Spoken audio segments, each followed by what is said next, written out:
नमस्कार, मधुशाज रेसिपीमध्ये तुम्हा सर्वांचे खूप मनापासून स्वागत। तर आज आपण अर्धा किलोच्या प्रमाणामध्ये खव्यापासून एकदम रसरशीत असे गुलाबजामुन कसे बनवायचे ते बघतोय। खव्याचे गुलाबजामुन म्हटले की बऱ्याच जणांना प्रश्न पडतो, एकतर ते बिघडतात किंवा मग तेलामध्ये विरघळतात। तर इथं हा व्हिडिओ बघा, अर्धा किलोच्या प्रमाणामध्ये मी तुम्हाला परफेक्ट प्रमाण सांगितले। या पद्धतीने जर तुम्ही जामुन बघितले तर अगदी जास्त क्वांटिटीमध्ये सुद्धा तुम्ही हे जामुन बनवू शकता। तर आता वजनी प्रमाणामध्ये बरोबर अर्धा किलो खवा आहे आणि वाटीने मोजला तर हा बरोबर 2 वाटी खवा भरला।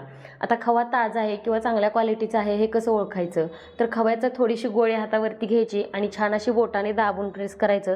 त्याच्यातून जर ऑइली किंवा तूप रिलीज झालं तर समजायचं खवा ताजा आहे आणि क्वालिटीचा सुद्धा आहे, म्हणजे त्यामध्ये काही मिक्स नाही आहे।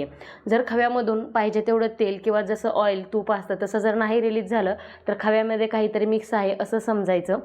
आणि मग त्या खव्याचे जामुन बिघडतात। जरी तुम्ही काही केलं तरी सुद्धा थोडासा तरी प्रॉब्लेम येऊ शकतो। जर तुमच्या खव्यामध्ये काही मिक्स नसेल आणि जर ओरिजिनल खवा असेल तर जामुन परफेक्ट होतात।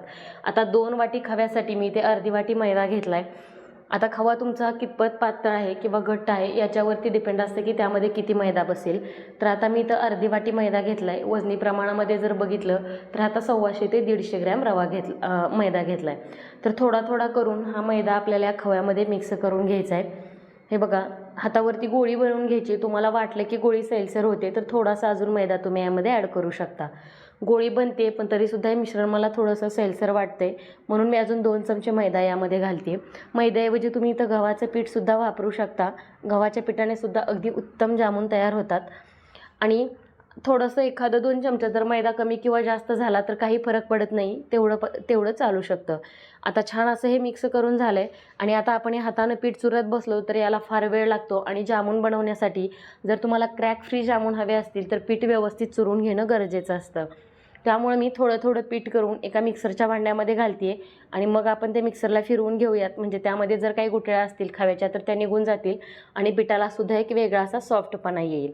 तर आता हे मिक्सरचं भांडं मी बंद केलंय आणि हे आपल्याला पल्स मोडवरती फिरवून घ्यायचं आहे, म्हणजे मिक्सरचं बटन उलट्या दिशेने फिरवायचं। एक 2 ते 3 वेळा पल्स करून घ्या, एकदम छान असं पीठ तयार होतं। आणि हे बघा, आपला खवा एकदम सॉफ्ट तयार झाला आहे, तुम्ही बघू शकता। अगदी लगेचच याची व्यवस्थित गोळी बनते। तर अशा पद्धतीनं मी सगळा खवा मिक्सरमधून फिरवून घेते। फार असं फिरवत बसायचं नाही आहे, पल्स मोडवरती एक 2 ते 3 वेळा फक्त पल्स करून घ्यायचं। आणि आता हा सगळा खवा मिक्सरमधून फिरवून काढल्यानंतर परत एकदा याला छान असं चुरून एकजीव करून घ्यायचं, कारण मिक्सरमधून काढल्यानंतर सॉफ्ट तर होतो पण थोडासा असा रवाळ झाल्यासारखा होतो। आणि तो जर हाताने व्यवस्थित परत एकदा चुरून घेतला तर जामुन अगदी व्यवस्थित वळता येतात। तर हे बघा, छान असं पीठ तयार झालंय आणि तुम्हाला मी ते जामुन बनवून दाखवते। अगदी क्रॅक फ्री एकदम मस्त जामुन तयार होतात। तर आता आपलं पीठ तयार आहे। आता मी तुम्हाला ही एक पद्धत सांगितली, जर तुम्ही एकटेच जामुन बनवणार असाल तर असं एक थोडे थोडे पिठाचे गोळे तोडून जामुन बनवू शकता। पण तुम्हाला खूप जास्त क्वांटिटीमध्ये जामुन बनवायचे आहेत आणि एक 2-3 जर तुम्ही बनवणार असाल तर अशी ही पद्धत वापरा, म्हणजे सगळे जामुन अगदी एकसारखे तयार होतात। अजिबात जामुन लहान मोठे होणार नाहीत। तर हे बघा, अगदी मस्त जामुन तयार होतात। लहान किंवा मोठे तुम्हाला ज्या आकाराचे पाहिजे त्या आकाराचे जामुन तुम्ही बनवू शकता। आणि अशा पद्धतीनं माझे सगळे जामुन इथं बनवून तयार झालेत। मला वाटते जवळजवळ 65 ते 67 जामुन अर्धा किलो खव्यामध्ये तयार झालेत। थोडेसे मोठ्या आकाराचे बनवलेत त्यामुळे कमी झालेत। जर तुम्ही थोड्याशा छोट्या आकाराचे बनवले तर 75 ते 80 जामुन आरामात तयार होतात। तर जामुन तयार झालेत। आता याच्यावरती आपण झाकण ठेवूया आणि आता आपण साखरेचा जामुनसाठी पाक बनवायला घेणार आहोत। तर आता पाक बनवण्यासाठी मी तुम्हाला वाटीचं प्रमाण सांगते। आता आपण 2 वाटी खवा आणि अर्धी वाटी मैदा होता, तर त्यासाठी इथं मी 3 वाटी साखर वापरते। कोणतंही प्रमाण घ्या, एकाच वाटीने किंवा एकाच कपाने मेजरमेंट जर करून घेतलं तर अजिबात प्रमाण बिघडत नाही। आता 3 वाटी साखर घेतली। जर वजनी प्रमाणामध्ये बघितलं तरी 700 ते 750 ग्रॅम साखर आहे, म्हणजे साधारणतः अंदाजे पाऊण किलो। तर आता ह्या 3 वाटी साखरेसाठी मी 1.5 वाटी पाणी घालते आणि 1.5 वाटी पाणी, जर तुम्हाला पाणी मोजून घ्यायचं नसेल तर साखर बुडेपर्यंत पाणी त्यामध्ये ओतायचं। एकदा साखर बुडली की पाणी ओतायचं बंद करायचं। जरी तुम्ही मोजून ओतलं किंवा असंच अंदाजे ओतलं तरीसुद्धा साखर बुडेपर्यंत पाणी फक्त 1.5 वाटीच बसतं। आणि बघा, 1.5 वाटी पाण्यामध्ये साखर परफेक्ट पूर्णपणे भिजली आहे। आता गॅस चालू करायचा आहे आणि आपल्याला पाक बनवून घ्यायचा आहे। आता पाक बनवताना गॅसची फ्लेम मीडियम ठेवायची आणि पाक आपल्याला फार असा पुढे न्यायचा नाही किंवा फार असा पक्का पाक बनवायचा नाही किंवा फार असा कच्चाही नाही आहे। पाक अगदी हलकासा थोडासा चिकट जाणवू लागला की लगेचच गॅस बंद करून घ्यायचा आहे। आता पाक बनवण्यासाठी फार असा वेळ लागत नाही, 5 ते 6 मिनिटांमध्ये जामुनचा पाक बनवून तयार होतो।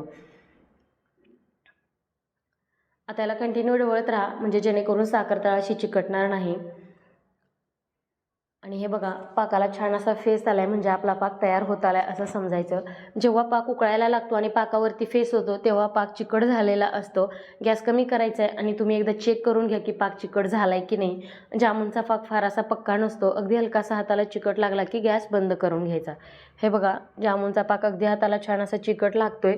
मी गॅस बंद करून घेते आणि तुम्ही बघू शकता पाकाचं टेक्स्चरसुद्धा, आणि एकदम मस्त असा पाकसुद्धा आपला इथं तयार झाला आहे. आता हा गॅस बंद करायचा आणि हा तयार झालेला पाक तुम्ही एखाद्या पसरट भांड्यामध्ये किंवा पाठी असते छोटीशी त्याच्यामध्ये तुम्ही काढून घेऊ शकता, किंवा कढईमध्ये घेतलं तरीसुद्धा चालेल, म्हणजे तो पटकन थंड होईल, म्हणजे होईल. आता इथे आपण जामून तळून घेणार आहोत. आता जामून तळण्यासाठी एकतर फार अशी खोलगट कढई वापरायची, आणि पसरट नाही वापरली तरी चालेल पण खोलगट असावी, कारण तेल कमी बसतं आणि व्यवस्थित बसतं आणि जामूनसुद्धा व्यवस्थित तळले जातात. आता मी एक छोटासा गोळा टाकून बघितला आहे, त्याला छान असे बुडबुडे वरती आले की समजायचं तेल आपलं छान असं गरम झालं आहे. आणि गॅसची फ्लेम एकदम लो ठेवायची, आणि गॅस जेव्हा तुम्ही जामूनसाठी तेल गरम करता तेव्हासुद्धा लो टू मीडियम फ्लेमवरतीच ते गरम करून घ्यायचं आहे. आणि हे बघा, छान असं तेल गरम झालं आहे. आता यामध्ये मी जामून तळून घेते. एका वेळी फार जामून तेलामध्ये टाकायचे नाही आहेत, नाहीतर ती गर्दी होते आणि जामून तेलामध्ये सुटू शकतात. हे बघा, एक मी 8 ते 9 जामून तेलामध्ये टाकलेले आहेत. आणि आता जामून तेलामध्ये टाकल्यानंतर त्याला जामून उलटपालट करायचे नाही आहे, झाऱ्याने अगदी हलक्या हाताने तेलच इकडून इकडे फिरवायचं, म्हणजे जामूनसुद्धा पटकन असे फिरले जातात आणि सगळ्या बाजूने अगदी सारखे तळतात. हे बघा, काही मिनिटामध्ये जामूनचा कलरसुद्धा चेंज झाला आहे, तुम्ही बघू शकता. आणि तुम्हाला हा पहिल्यांदा टाकलेला जामून आहे, परफेक्ट तळून झाला आहे म्हणून मी तो काढून घेते. आणि जर तुम्हाला फार असे काळे जामून हवे असतील तर तुम्ही तसेसुद्धा तळू शकता. असं नाही की वरून काळे दिसले म्हणजे आतून ते करपलेले असतात, तर काळे जामूनसुद्धा चवीला खूप छान लागतात आणि दिसायलासुद्धा सुंदर दिसतात. तर हे बघा, जामूनला कलर मस्त आला आहे आणि अजिबात एकही जामून तळाशी चिकटलेला नाही किंवा तेलामध्ये फुटला किंवा विरघळलेला नाही आहे. तुम्ही बघू शकता एकदम मस्त असा जामून आपले तयार झालेत. आता एक बॅच आपली काढून झाली, तळून झाली. आता ती काढून घेऊयात. आणि तेलामधून काढल्यानंतर एक 2 ते 3 मिनिट जामून असे झाऱ्यावरती तेल नितळण्यासाठी ठेवा. यामध्ये तेलाचं प्रमाण शक्यतो राहत नाही आहे, पण अगदीच गरम जामून जर कोमट पाकामध्ये टाकले तर ते असे थोडेसे विरघळल्यासारखे होतात, त्यामुळे लगेच टाकायचे नाही आहेत.